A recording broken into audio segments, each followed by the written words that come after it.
So we're delighted to have you, Mr. Diong. It's great to see you, and we can't wait to hear about all the wonderful work you're doing with the ARC.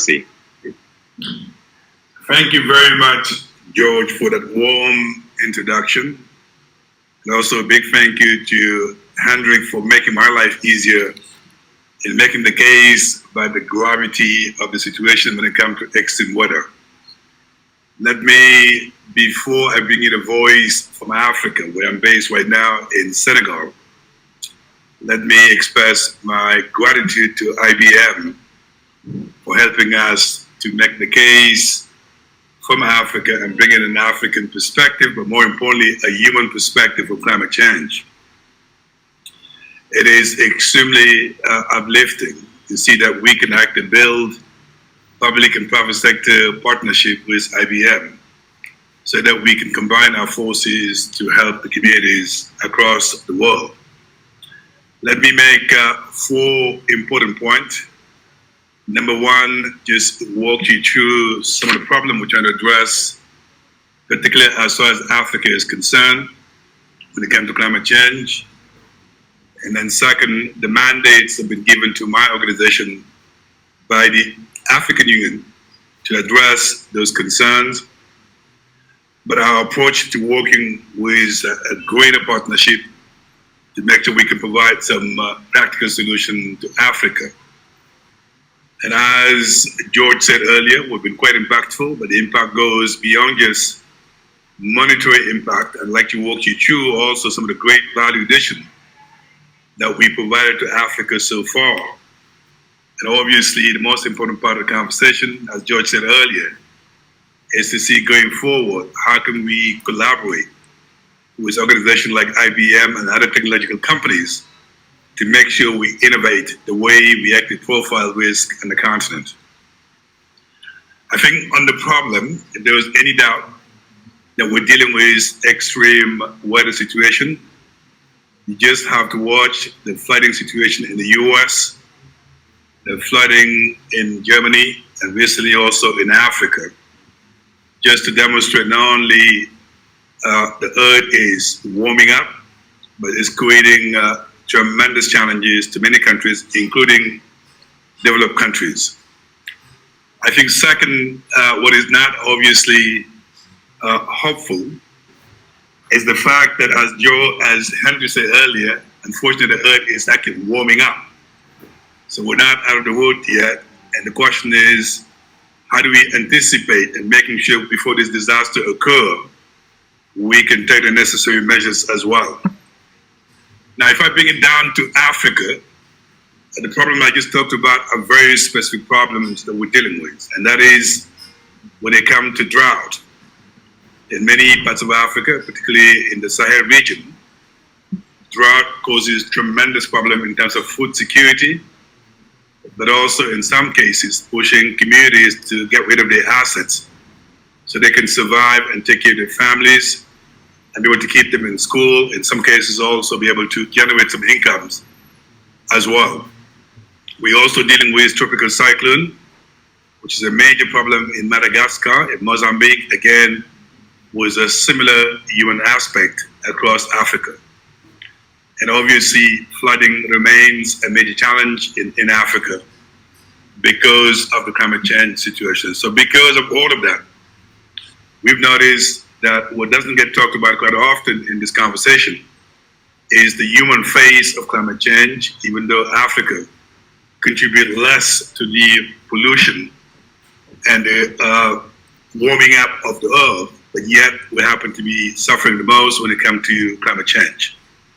So the big question is, what is Africa doing about what I just talked about? In 2012, the African Union has decided to lead by creating an institution called the African Race Capacity, entirely dedicated in making Africa more resilient in dealing with the impact of climate change. The way we do that is what I call the 2P and the 1R. The 1P is about helping countries to actually profile their risk with a hope that visibility allows government to decide whether to return some of the risk or to transfer the risk to the insurance market before it actually occurs, because it may be too late when it happens. The second P is the preparation of the government, particularly the different government services that are involved in responding to disasters. And oftentimes, a lack of any coordination at the level tend to affect the life of many Africans sort of going forward. So therefore, coordination is key. And last but not least is the response. And that is that what are some of the financial resources that can be mobilized through insurance by transferring the risk that allows government, in addition to the national budget, to have access to additional resources in a speedy manner. And this is, in the context of Africa, extremely critical, because when there is a drought, while you wait for the international community to come to your rescue, people are dying, lives are affected, and livelihood are also affected as well. So therefore, it's really important to show that face. In fact, yesterday, I spent the entire day visiting with the communities that have benefited from our support in the past. And it was very heartwarming, it was inspiring. It was also extremely emotional just to see how some of these communities, if it did not come with the support, either they would not be surviving or their family would be affected as well. So the question is, what has been our impact since we got started? Because it shows not only the potential in terms of our intervention, but also demonstrate that the concept has been tested, there's a proof of concept, and we can scale up across Africa going forward. I think number one impact is the value addition that we provide in convincing African governments in the importance of early warning systems.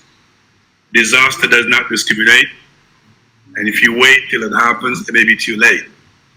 So I think slowly and surely, we're building the culture of disaster management, of contingency planning, so government can actually be prepared before it happens.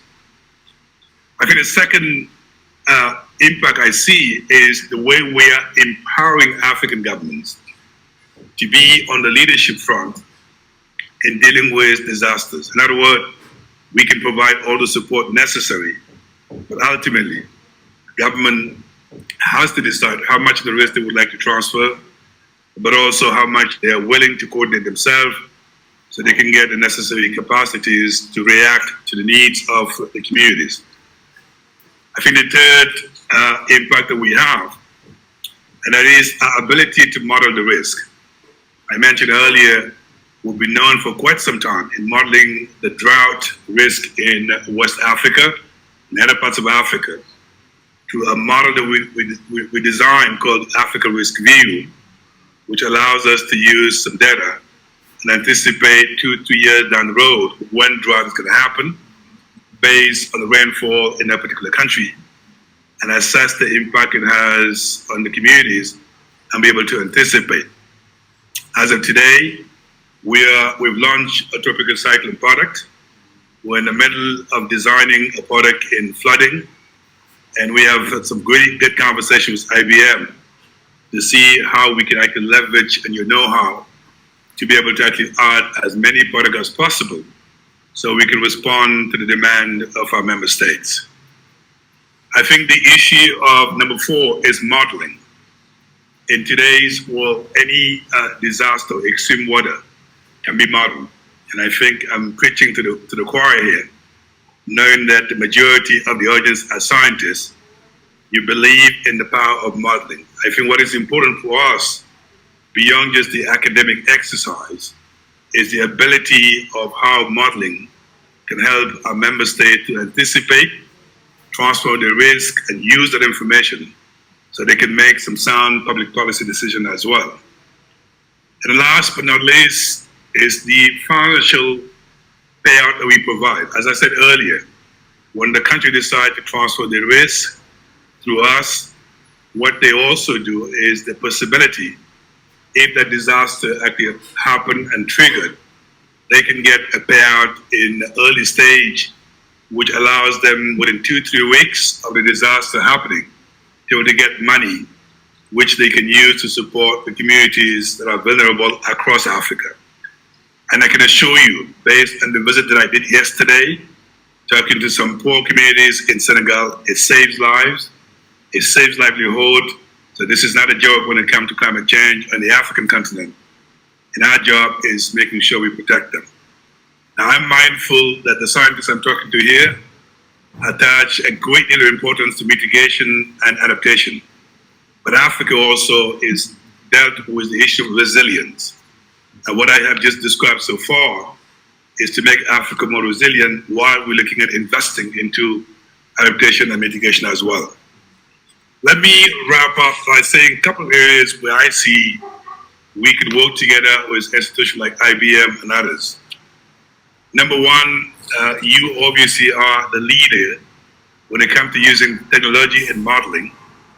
And I am confident with the discussion that we're having, we can certainly leverage on your track record and know-how and using technology to actually anticipate and predict some natural hazard. That information, as I said earlier, in the case of Africa, is extremely critical in saving life, but also making some sound decisions as well.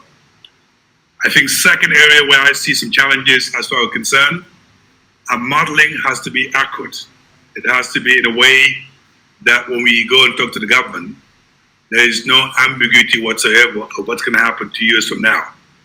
Because the type of disasters we're dealing with, they're not as frequent as you would expect them in Africa.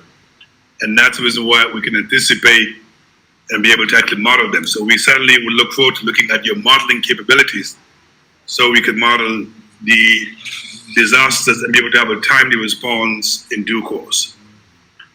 I think it's very important that with your know-how, given that in many African countries, there's so many competing needs in other sectors whereby to get them actually focused on the impact of climate change, it's a bit daunting. In some cases, we're using a lot of advocacy to convince them, take it more seriously. But I believe with what you bring in with technology, we can certainly be able to use that evidence to demonstrate that if you're dealing with this type of disasters, when you wait till it happens, maybe too late. So convincing by evidence is really something that's important. I think to wrap up, as going forward, we are absolutely committed, in addition to our partnership with the public sector, to work with the private sector to develop a different type of PPP. In this case, you being the private sector, and the government that we support being the public sector. But we also come in as a continental organization, so we can use our mandate and your know-how to be able to support Africa. We're very much committed to exploring that opportunity as well. I think, second, most of our donors that are supporting us provide what we call partial support. But what this organization needs to grow is also technical partnership.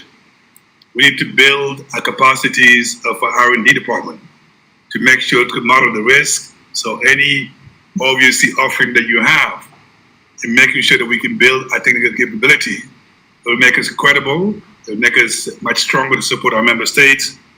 We are certainly takers. I think last 2 points to say is that we're also interested in building our own capabilities in co-developing product. So it's not just a matter of transferring technology. I'm also interested in the transfer of know-how.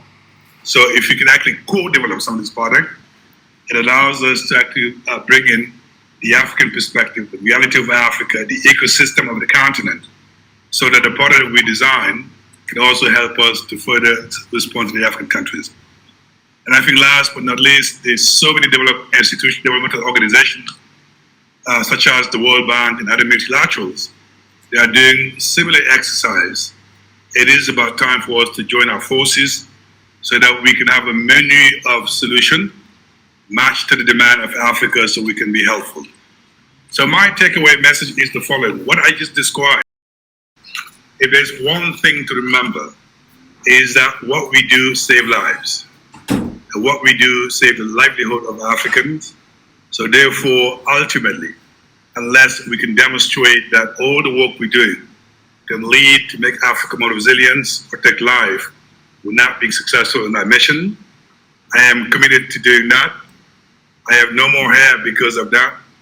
And I have no doubt together we can join forces and bring the support that Africa needs so that Africa can be more resilient. So thank you very much. And over to you, George.